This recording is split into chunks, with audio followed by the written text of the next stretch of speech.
Okay, thanks for tuning in again. Today I have another 1911. It's the Remington R1. Good looking handgun.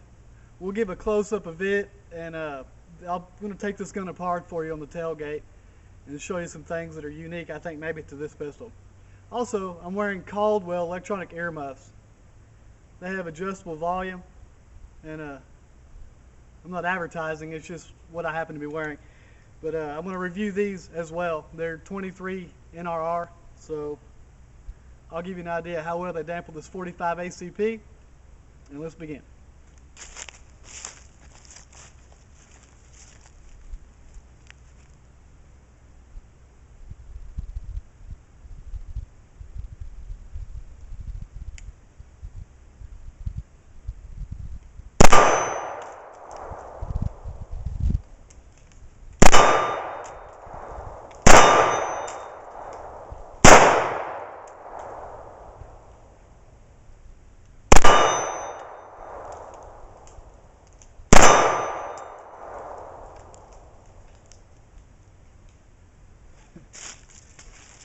I flinch every time on these 1911s. For some reason they look, I anticipate the recoil sometimes on them. And that's probably not the best shooting technique, but they look the same. With the slide back, a lot of weapons, you get a different sight picture, but something about these weapons. Anyway, well, the sights are dead on. I shoot a little bit low left, but you can see the group. Let's put a new mag in and keep going.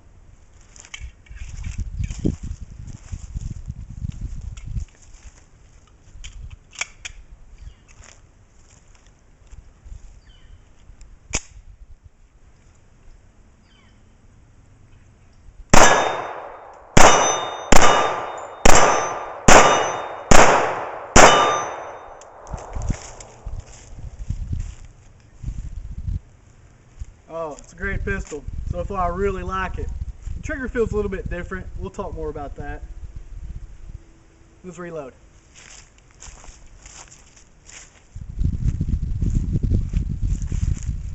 Okay, so far I'm pretty impressed with the 1911. It's kind of an entry-level 1911, the Remington R1. I think they made one, if I'm not mistaken, they made a previous version of this called the G1.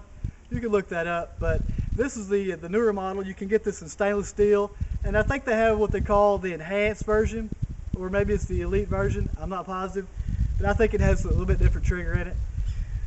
And as far as the electronic earmuffs go, right now I'm talking without the speakers on. They're stereo speakers that have two microphones, and I can tell it's already affecting my sinuses a little bit, but that's just kind of the way I am. I have to be able to hear, or I get all messed up.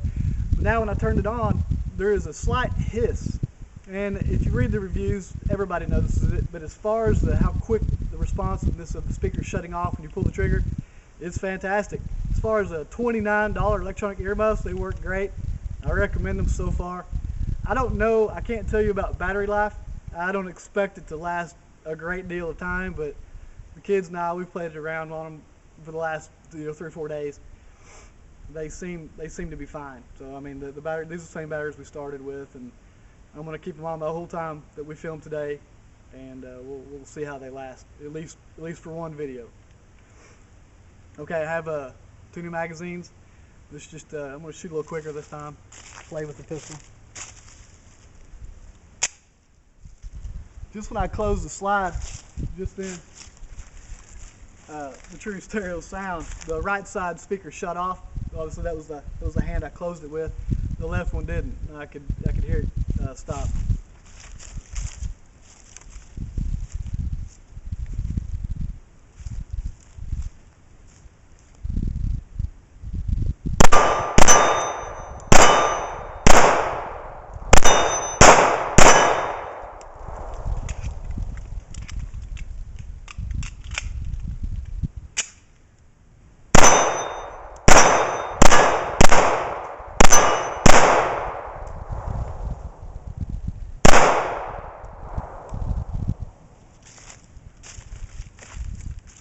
Okay, I tried to hit that little weight with my last round. I think I missed low. The camera zoomed in quite a bit. I don't even know if you can see me, but I'm still shooting from 15 yards. That's just where I like to be. it makes the plate a little bit smaller, at least of a target. Let's move the camera down to 40 yards, and I'm just going to play with a couple magazines, hit or miss. But I'm just curious. It teaches me more about the trigger than it does anything else, and that way I have more information for you. Okay, so just as I was walking down here with these electronic earmuffs, I kept them on. The wind noise was pretty extreme, so it might be best if you just shut it off to walk. It was quite loud. I mean, and even if you turn the volume down to where it wasn't loud, you can still hear it, so it's kind of annoying. But it doesn't have any way to dampen wind, obviously. So that's just something I'm sharing. Okay, 40 steps from me to the plate steel. It's 14-inch plate steel square, and I'm just going to see how well I do at this distance.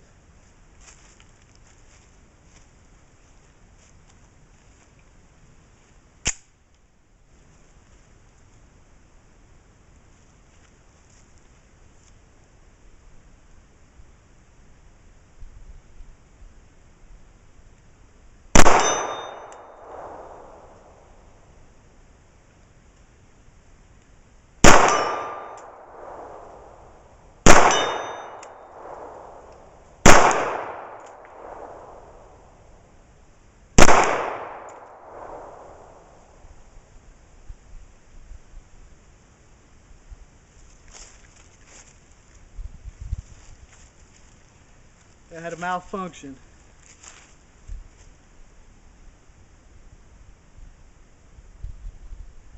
It could have been user initiated. I'm trying not to grip the gun quite as tight because I'm trying to finesse it and put the bullets exactly where I want them. Okay, I've never seen a 1911 be limp wrist susceptible, but that may have been what happened. I don't really know. I'm trying not to hold the gun quite as tight because it's easier for me to put make a better shot if I'm not quite as rigid, and causes me to not really hold the gun tight, maybe shake more than, and it can be an experience. Like I said, this channel is devoted to the novice, which is what I am, and but you can see how accurate the gun is. Obviously way more accurate than me or most shooters would be, but I have 2 more rounds in this magazine. Let's just keep going. I'll put a new magazine and shoot 7 more. Try to hold the gun a little tighter, but I don't think it matters.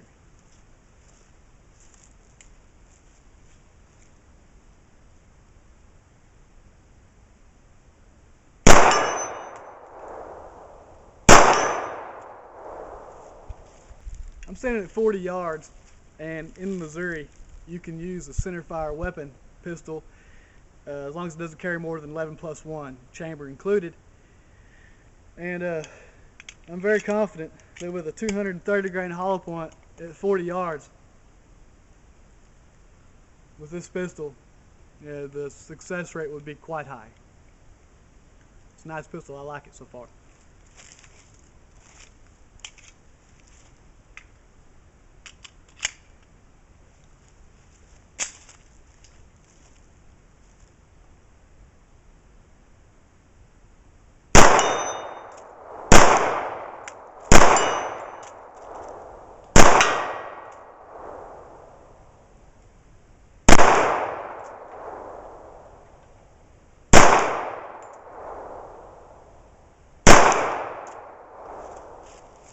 Okay, I kind of got in a hurry there. I'm bad to pull the gun left. That's what I was doing. I could see the dirt behind the pallet moving, just left of the plate. But we'll take it up there and show the group. And I also still shoot this gun low left. Could be the sights, or it could be just way I'm accustomed to holding the pistol. And it's exactly the same location I shot my buddy's 1911, the one in the previous video. Check that one out. But let's get some side shots. I'll shoot a couple more mags and take it apart.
Shoot a couple more magazines. That's too many malfunctions for a 1911. I don't know. You can we can play the video back. It might be because of a limp wrist issue. I kind of doubt it.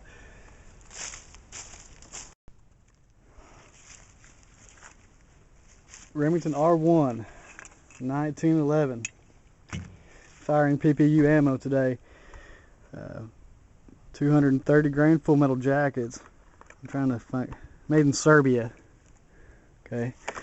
Had I guess 3, maybe 4 malfunctions out of 50. You know, I mean that's not bad if you want to talk, you know, statistics, but I think 1 is too many. So anyway, let's take this apart. This comes with a bushing wrench, which is kind of neat. It's made out of plastic. Makes it easier because these R1s have a tight bushing on the front. I couldn't do it by hand. I mean, maybe if you grit your teeth. But so anyway, let's safety check the weapon. Lock slide back. Stick your finger down in there, whatever. Okay, it's take the mag out. Put this up on fire, and it'll make this pin easier to take out. So what you'll do is, first thing, am I in frame? Yeah, okay. So you'll push down right here and turn this clockwise, like that. Now when you do this, this guide rod, I mean this, actually not the guide rod, but the recoil spring has a cap on the end of it. And you want to make sure that you don't shoot this like a rocket out of the end of your pistol. Okay, that comes out. And something I noticed that's kind of interesting to this pistol, I think I haven't taken down very many 1911s, but the ones I have, the recoil spring, if you'll notice, is stuck to the end of a part inside the weapon, and I'll show you when I pull it out. And in order to just unstick it, you just twist the spring in the direction it would make the spring bigger, and that would be this way. Actually, it would be this way, and it will eventually just come right off the end of it. It's kind of weird. I've never, there we go. So I just kept twisting and you could hear it release inside the weapon. I can't see my LCD screen. I don't know how much of this is in frame. Once that's done, then you just pull the pistol back.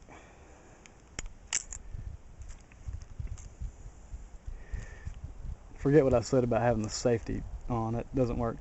Okay, and then push this out from the back side, right there. Push that out. And then pull it. It's very simple. And this will just come right off like that. Now, in order for the barrel to come out, the bushing has to go in the other direction, to over here.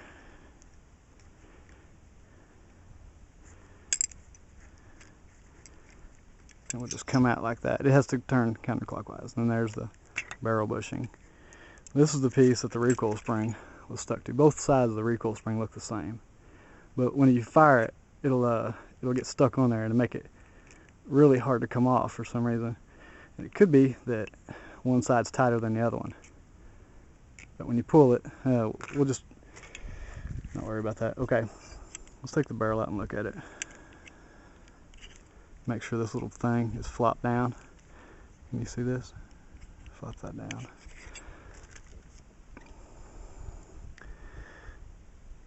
This is where the bullet touches the base of the barrel to go into the barrel. It ramps right there on the edge, and it's perfectly smooth, perfectly polished.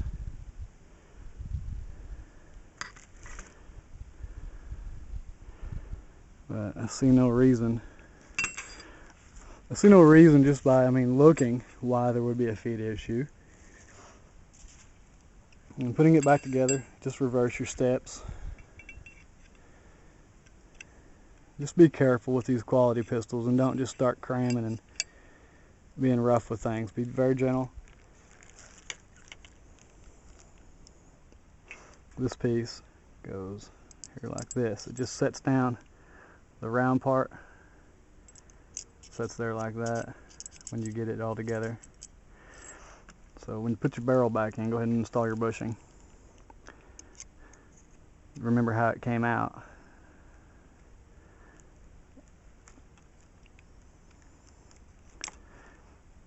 I'm trying to work around my tripod. Bear with me, I'm sorry. Let's see.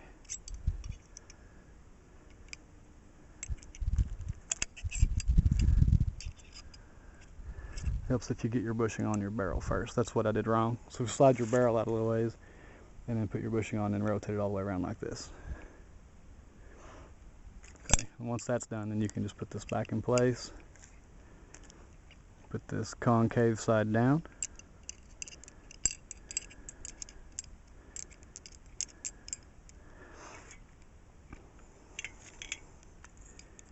Put this in here. And one side slid down over this guide rod better than the other side. So I don't know why that would be, but it did. So you just kind of get it stuck on there, it's fine. You really don't have to do anything more than that at that point.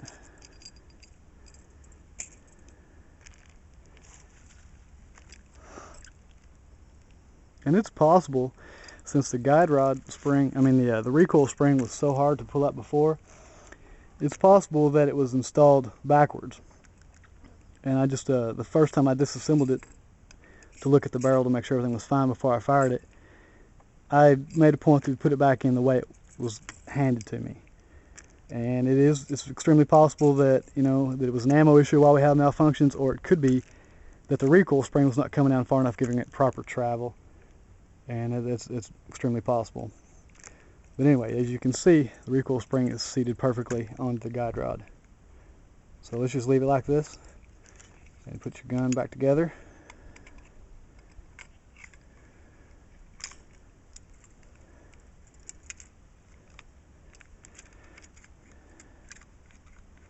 And there's that round pin. Let me show you this again.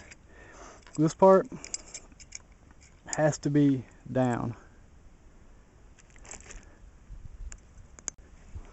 This part has to be down in your pistol in order for you to get the pin back in. So if you look through your hole right here until your barrel comes through. There it is. There's the pin. When you center your pin up, just go ahead and stick this in here like this, all the way through. And be very careful not to scratch anything putting this back. Just like that. Hope that was in frame. I probably apologize if it didn't. Okay, so once that's done,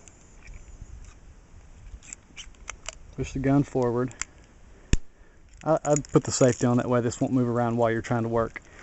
Now, with the pushing all the way counterclockwise, put this on here like this.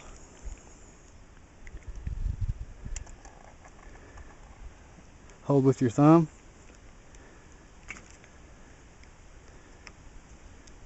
Swap out and then turn.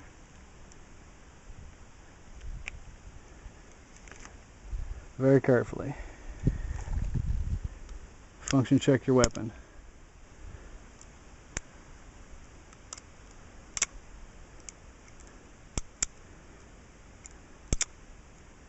Okay, there's something I want to talk about the trigger. Let me get a piece of paper and I'm put it on the firing pin, and I want to snap the gun a few times and show you. Okay, I'm reaching around my tripod here. I'm going to try to show you this trigger. I have a piece of cardboard inside there. It's probably okay to snap it, but I don't want to. Alright, so there's a little bit of take up. I'm cool with that. But as far as the trigger, there's a little bit of creep. Do you see that?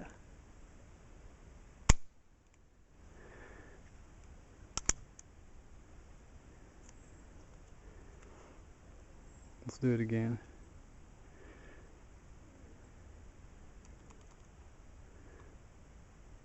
Okay, I'm against the take up. Okay, the trigger has moved into another stop position, and then fire. That could be just specific for this pistol.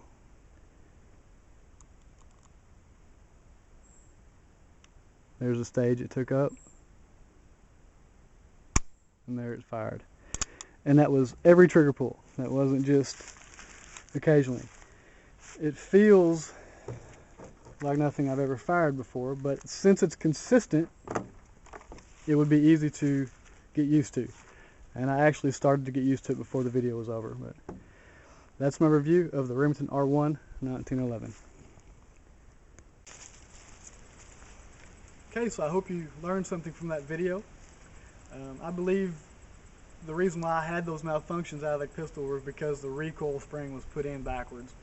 I know the gentleman I borrowed the gun from, he hasn't taken the pistol apart, so when he received it, I think it was in backwards because it shouldn't hang up on the guide rod like it was doing.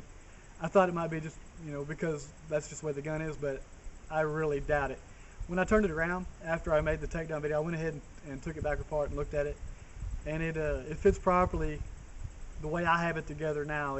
The way I had it together in the video, it fits properly now because I turned it around. I think it was given to him backwards, and that's why it was over-tensioning the recoil when the gun was fired, causing malfunctions. I'm fairly confident that if we shot another box of ammo through it, it wouldn't do that. So big thanks to my buddy for letting me shoot his pistol, and I like it. I like to kind of diagnose quirks about each weapon, and as far as that trigger is concerned, it just takes some getting used to. There's a slide take up, which is fine, and there's a kind of a creep into a little bit of a, I don't want to say a gritty feel, but there's a creep to a stop and then the break of the trigger. And it could be that pistol alone or all of them. I don't know. But it's a great gun, and it's something that you could easily get used to. And I'm sure if you didn't like it, you could just upgrade to the next trigger level in that pistol. But as far as the Caldwell earmuffs that we're using, yeah, they're fine too. They just slight hiss when you turn them on and at any volume level, and they will listen to wind as you walk. But for $29, that's pretty cheap. As far as the camber, the $600 to purchase that weapon, I think. And rather than give $1,200 for a camber, I think I would rather have 2 matching Remingtons. But that's just my opinion. But if you like this, give me a thumbs up, comment, subscribe.